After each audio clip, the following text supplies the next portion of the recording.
Welcome.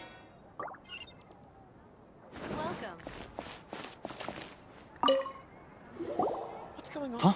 Who are you? What do you want? A student? Huh. What's a student from Sumeru City doing in Port Ormos? Ah, well, if it's info you want, you've come to the right place. The question is, can you afford it?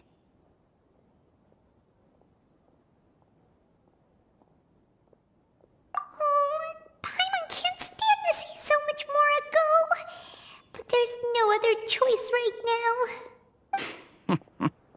Here, this is the merchant's address. Whatever you're looking for, you'll find it there. Hmm? Well, what are you waiting for? Oh, that's right. We heard you mention the Scarlet King just now. We're actually interested to know more because we're, archaeology students! Fine. Since you've already handed over the Mora, I guess I can throw in a little extra info. As you can see, members of Ain al-Ahmar are devout believers of the Scarlet King. Years ago, the Scarlet King founded the great desert nation that was our homeland. It was an advanced civilization, far beyond anything you'll see in present-day Sumeru. The Scarlet King was the rightful god of wisdom, but he was betrayed by a companion he trusted. She even stripped him of his title, God of Wisdom.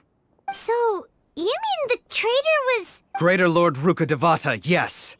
That shameless wretch destroyed the Scarlet King's civilization, and our ancestors were forced to flee to this land where we were made to suffer the tyranny of our enemies. Furthermore, she conspired with the Academia to cover up the truth of her actions, and create the merciful and benevolent facade for which she is now known.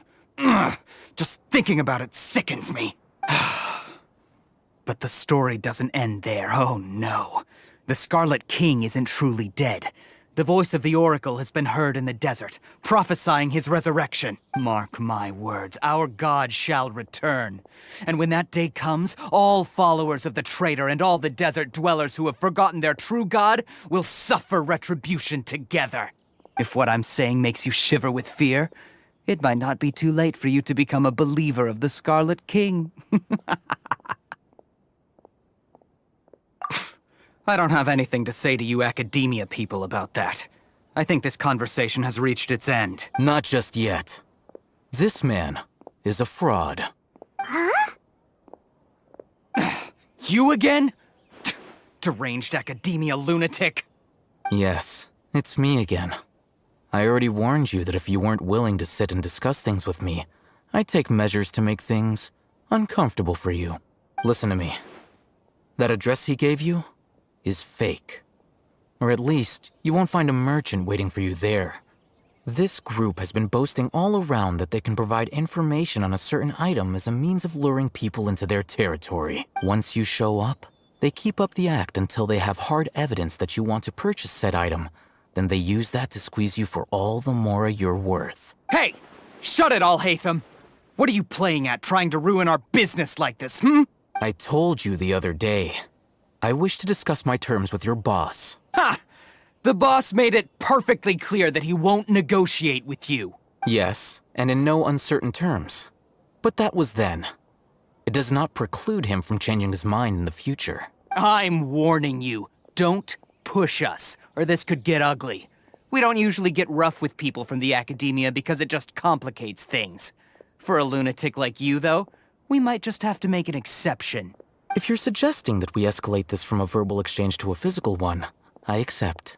After all, even the Archons used war to negotiate the ownership of Teyvat. If, on the other hand, we can't agree on any means of negotiation at all, then I'm afraid my next course of action will sting a little more than the mere falling through of a few business deals. I will jeopardize the Eremite's reputation, which I know you value above all else. I am quite confident that if I began to take such action, your boss would willingly approach me himself. However, I fear that by then, some things will have happened that cannot be undone. Also, a word of advice. I suggest you tell your boss exactly what happened here today. Otherwise, he might blame you for not telling him in the future. What did you say? Consider this. Have I ever failed to follow through on my word in the past? This guy is really out of his mind. Okay then. If you really have a death wish, let's meet a week from today. The pier in front of the Pharos Lighthouse, 4 o'clock in the afternoon, sharp. Don't expect us to hold back. Not so fast. First, you return the 500,000 mora to them.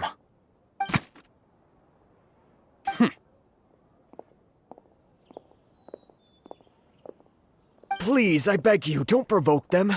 We can't afford any trouble with this crowd. They haven't even paid for their food yet. Ah, Mr. Iman. There appears to be fewer staff in the restaurant recently. This wouldn't happen to be because they're all busy spreading the word to the students, would it?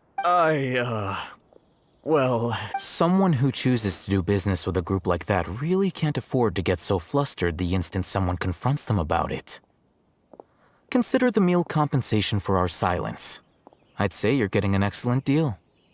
Whoa, did you see that? He not only got us our Mora back, but sent the Emirites running too! Plus, he seems to know a lot about what's going on around here. Let's catch up with him and ask some questions!